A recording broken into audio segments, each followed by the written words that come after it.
तो राधे राधे आप सभी को स्वागत करते हैं आप सभी का आज की इस मोस्ट इंपॉर्टेंट वीडियो में, जिसमें हम देखने वाले डी ब्रोगली सिद्धांत या डी ब्रोगली का समीकरण। ठीक है, देखिए ये 2 लाइनों का है बस। ठीक है, रटने को सभी रट लेते हैं भाई, इसमें कोई दिक्कत वाली बात नहीं है, लेकिन रटना हमारा मकसद नहीं है। अगर आपने सच में साइंस लिया है, साइंस आपको अच्छा लगता है, तो रटना इसमें कहाँ से आ गया? क्या आप इसको आर्ट समझ रहे हैं कि आप रट रहे हैं?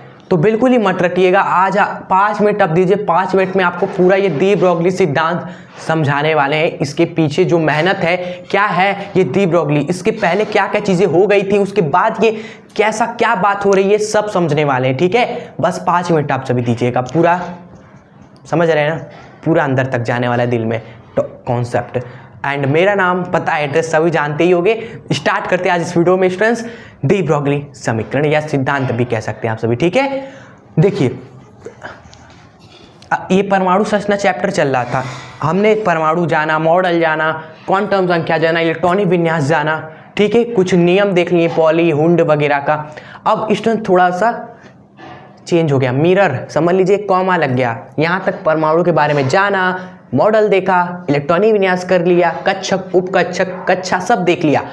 अब इसमें थोड़ा सा चेंज होता है, यहाँ पर कहानी थोड़ा सा अलग समझ सकते हैं। थोड़ा सा विराम दीजिए भाई, अब थोड़ा सा नई चीज़ें देखते हैं। परमाणु के बारे में बहुत देख लिया, अब थोड़ा सा और बात करते हैं प्रकाश के बारे में। ठीक है, प्रकाश के बारे में आप क्या जानते हैं भाई? लाइट के बारे में आप जानते हैं कि लाइट निकलती है। प्रकाश हमारा एक तरीके से बोला जाता है तरंग है ये, कि भाई तरंग के रूप में प्रकाश चलती है, ये बातें हो रही थी। ठीक है, अब प्लांक हमारे एक साइंटिस्ट आए, सबको पता था प्रकाश तरंग है, सब खुश थे, लेकिन हमारे एक साइंटिस्ट आए प्लांक, आपने सुना होगा नाम। अब थोड़ा सा अलग स्टोरी चल रही है परमाणु के बाद, वो समझाने की कोशिश कर रहे हैं कि सभी जानते थे कि जो हमारा लाइट है भैया, प्रकाश, ये तरंग है, तरंग के रूप में चलता है। ठीक है, जो भी एनर्जी है, जो भी ऊर्जा है भैया, सभी जानते ऊर्जा एक तरीके से ही चारों तरफ फैल रही है तरंग के रूप में। ठीक है, सभी को पता था। प्लांक साइंटिस्ट है, इन्होंने कहा प्रकाश को, इन्होंने क्या बोला, कण बोला, कि प्रकाश तरंग नहीं है, प्रकाश क्या है, कण है। सभी लोग शॉक हो गए, जितने भी साइंटिस्ट है सभी शॉक हो गए कि ये क्या बोल रहे हैं कि प्रकाश कण है। सभी ने कहा कि यार प्रकाश कण है, ऊर्जा का कैसे संचरण हो रहा है, ऊर्जा का कैसे संचरण हो रहा है, ये समझाओ पहले। तो तुम बोल रहे हो प्रकाश क्या है, कण है, तो ऊर्जा कैसे फैल रही है चारों तरफ, ये समझाइए आप सभी। तो प्लांक ने चीज़ें बताई कि देखो, जो प्रकाश तरंग के रूप में नहीं, प्रकाश कण के रूप में, ये कण है, निकल रहा हुआ है। ठीक है, ये कण ही हमारा क्या है, फैल रहा है चारों तरफ ऊर्जा के रूप में। प्रकाश तरंग के रूप में नहीं जा रही है, कण के रूप में जा रही है, और जो भी ऊर्जा है वो फैला रही है। और उस कण को दोस्तों प्लांक ने क्या बोला, फोटोन बोला। समझ रहे हैं स्टोरी को, कि पहले लोग कह रहे थे कि ये तो हमारा तरंग है, तरंग के रूप में ऊर्जा का संचरण हो रहा है। प्लांक का है, बोला कि ये तो कण है, जिसको फोटोन का नाम दिया, और कह रहे कि यही फोटोन हमारे करोड़ों फोटोन है जो जा रहे हैं ऊर्जा ले लेकर, ऊर्जा का पैकेट। ठीक है, इन्होंने बोला कि एनर्जी का पैकेट है ये फोटोन, पैकेट, हर एक फोटोन ऊर्जा का पैकेट है, हर एक फोटोन ऊर्जा का पैकेट है, और जा रहा है हर जगह ऊर्जा को संचरण कर रहा है। ठीक है, और इस ऊर्जा का नाम, ऊर्जा का फॉर्मूला इन्होंने कहा कि H × म्यू, ये बोला इन्होंने कि ऊर्जा का मान होता है H म्यू, एक फोटोन। जी हाँ, एक फोटोन की ऊर्जा का फॉर्मूला ये होता है कि एक फोटोन के पास कितनी ऊर्जा है, H × म्यू ऊर्जा है। H होता है प्लांक स्थिरांक, ये प्लांक के ही नाम पर पड़ गया क्या, H का नाम प्लांक स्थिरांक, जिसका मान स्टूडेंट्स आप सभी को हम बता देंगे आगे। ठीक है, आप लिख लीजिएगा। और ये म्यू क्या है, ये वेग थोड़ी है, ये वेग थोड़ी है, ये वेग नहीं, ये है आवृत्ति। ठीक है, सभी चीज़ें जान लीजिए, बाद में बहुत कंफ्यूजन होता है कि ये तो वेग है, नहीं, काफ़ी लोग कहते हैं कि ये वेग है, नहीं, ये आपका आवृत्ति होता है, प्रकाश की आवृत्ति होती है। ठीक है, आवृत्ति F से हम सभी जानते थे, लेकिन यहाँ पर म्यू दिखाया जा रहा है, आवृत्ति F से हम सभी देखते थे फिजिक्स में। ठीक है, यहाँ पर म्यू से दिखा दिया गया है, बस यही फर्क है। क्लियर आप सभी को यहाँ तक? सारा स्टोरी तरंग से कब कण में चले गए हम सभी, कण से फोटोन में पहुंचे और फोटोन को बोला ये तो ऊर्जा का पैकेट है और उसकी ऊर्जा होती है h इंटू म्यू। ठीक है, तो ये चीज़ें हमारी चली। यहाँ तक आप समझे भाई, समझे यहाँ तक कि प्रकाश तरंग है, कण भी है, कहीं तरंग है कहीं कण है, दो फेज हो गया, तरंग और कण। प्रकाश क्या है, तरंग भी हो सकता है कण भी हो सकता है, कहीं तरंग भी हो सकता है, प्लांक के अनुसार देखें तो ये कण भी हो सकता है।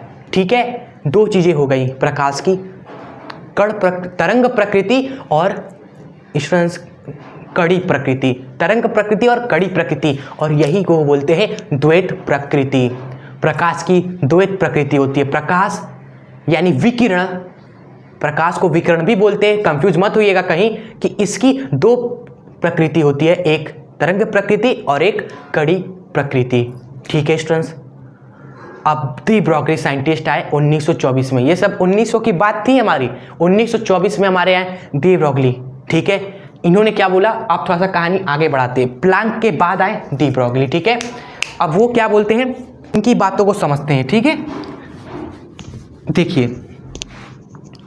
देखिए भाई, इन्होंने क्या बोला, डी ब्रॉगली आए, ये बोल रहे हैं कि 1924 में कि जिस प्रकार विकिरण की द्वैत प्रकृति होती है, आप समझ रहे हो कि विकिरण यानी प्रकाश की दो प्रकृति जिस प्रकार होती है, दो प्रकृति कौन कौन सी, तरंग प्रकृति और कड़ी प्रकृति। ठीक है, इन्होंने भी वही कहा कि जिस प्रकार विकिरण की द्वैत प्रकृति होती है, आप सभी ने देख लिया है 1900 में। ठीक है, हम 1924 में बता रहे हैं हमारे अनुसार। उसी प्रकार कण में हो सकता है आपका कुछ भी, हम भी कण से ही मिलकर बने, ये भी कण से मिलकर बना है, ये घर भी कण से मिलकर बना है, ये बोर्ड, ये सब कुछ कण है। ठीक है, उसी प्रकार कण, ठीक है, कण उसकी भी द्वैत प्रकृति होती है। ठीक है, प्रकृति होती है स्टूडेंट्स, अर्थात कण की कड़ी प्रकृति के साथ तरंग प्रकृति भी होनी चाहिए। इसका मतलब ये है ना कि विकिरण की दो प्रकृति होती है, एक कण और एक तरंग। उसी तरह कण की भी दो प्रकृति होती है, जैसे हम लोग ये मारकर, ये इसकी भी दो प्रकृति हो गई। चलो लो भाई, इसकी भी दो प्रकृति हो गई, एक तो कण प्रकृति जो ये है ही, एक तो कड़ी प्रकृति और एक तरंग प्रकृति, दूसरा फेज तरंग। ये प्रकाश जिस तरह तरंग और कण है ना, उसी तरह कण भी है और तरंग भी होता है। कहीं कहीं लोग कण भी, कहीं कहीं तरंग बन गया। आपने प्रकाश को क्या किया, कण बना दिया, हम क्या करें, कण को प्रकाश की तरह बना दे रहे हैं कि ये भी लो तरंग की तरह है। ठीक है, और इसका जो तरंग दैर्घ्य होता है उसका फॉर्मूला इन्होंने कहा, ठीक है, h/m/v। अब ये जो v है स्टूडेंट्स, ये जो v है आपका, ये वेग है। ठीक है, ये वेग है। ठीक है भाई, यहाँ पर अगर इस तरीके से आप कैप लगा दोगे तो ये मी हो गया। ठीक है स्टूडेंट्स, तो ये है हमारा डी ब्रॉगली का सिद्धांत। इन्होंने बोल दिया कि जिस तरह विकिरण की दो प्रकृति होती है, उसी तरह कण की भी दो प्रकृति होती है स्टूडेंट्स। ठीक है, बस यही दो लाइनें हैं, अर्थात कण हमारा कड़ी प्रकृति के साथ तरंग प्रकृति भी होनी चाहिए। ये कड़ी प्रकृति के साथ ये तरंग प्रकृति भी होता है, आप इस तरह से लिख दीजिए। ठीक है, और अच्छा रहेगा, कड़ी प्रकृति भी होता है, इस तरीके से आप एग्जाम में लिख देंगे, आपका हो गया। ठीक है, अब ये फॉर्मूला स्टूडेंट्स, इसका डेरिवेशन जो लोग देखना चाहते हैं कि ये कैसे आया, ठीक है स्टूडेंट्स, उनके लिए हम बता देते हैं भाई। वैसे तो ये डी ब्रॉगली का सिद्धांत समीकरण यहाँ खत्म होता है। अब इसका जो डेरिवेशन है, अगर आप सभी लिख लो तो अच्छी बात है कॉपी में। ठीक है, 2 मिनट लगेगा बस वो बताने में। ठीक है, चलिए वो देख लेते हैं, डेरिवेशन देख लीजिए स्टूडेंट्स। डेरिवेशन हम यहाँ बता देते हैं, जो इन्हें पता थी, जैसे E बराबर होता है h/म्यू, और एक हम जानते थे E बराबर mc²। ये आइंस्टाइन ने बताया, ये प्लांक ने बताया। ठीक है, हमने इन्हीं दोनों को बराबर कर दिया। ठीक है, h/म्यू को बराबर कर दिया mc² के। ठीक है, फिर यहाँ से हमने क्या किया, हमें लैम्डा चाहिए था। ठीक है, तो लैम्डा हमें चाहिए तो हम क्या करते हैं, आप क्या करिए ना, mc² को लिख दीजिए mc × c। ठीक है, अब MC को उठाकर इसके नीचे ला दीजिए, ठीक है। H के नीचे आ गया MC हमारा, और इधर एक C रह गया, और म्यू को इधर लेते आइए, म्यू इधर आ गया स्टूडेंट्स, ठीक है। उसके बाद स्टूडेंट्स आप देखेंगे ये जो H अपॉन में MC है किसके बराबर है, C अपॉन म्यू के, और C अपॉन म्यू होता है हमारा तरंग दैर्ध्य के बराबर, ठीक है। फिर क्या करना है आपको, C को रख देना है वेग, C को रख देना है स्मॉल v यानी कि वेग के बराबर, तो आपका ये आ जाएगा फॉर्मूला, ठीक है। और इसको बहुत तरीके से लिखते हैं, H अपॉन एम वी को H अपॉन संवेग लिख देते हैं, ठीक है। लिखने का कई तरीका होता है रिप्रेजेंट करने का, वो तरीके बता देते हैं। जैसे इसी लैम्डा को हम क्या कर सकते हैं, H अपॉन पी लिख देते हैं, P हमारा संवेग हो गया। इसी लैम्डा को क्या लिख दिया जाता है, या H अपॉन में रूट में 2m काइनेटिक एनर्जी। तो इस तरीके से हम लैम्डा को लिख सकते हैं भाई। जितने भी तरीके हैं लैम्डा को लिखने के, हम आपको स्क्रीन पर यहाँ शो कर देते हैं। इस तरीके से हम लैम्डा को लिख सकते हैं, ठीक है। और ये स्क्रीनशॉट आप ले लीजिए पहले दिन सबका, ले लिया आप सभी ने, बढ़िया। तो ये है हमारा स्टूडेंट्स पूरा सिद्धांत। इसको हम चलिए समराइज कर देते हैं, हमने क्या क्या देखा भाई, ठीक है।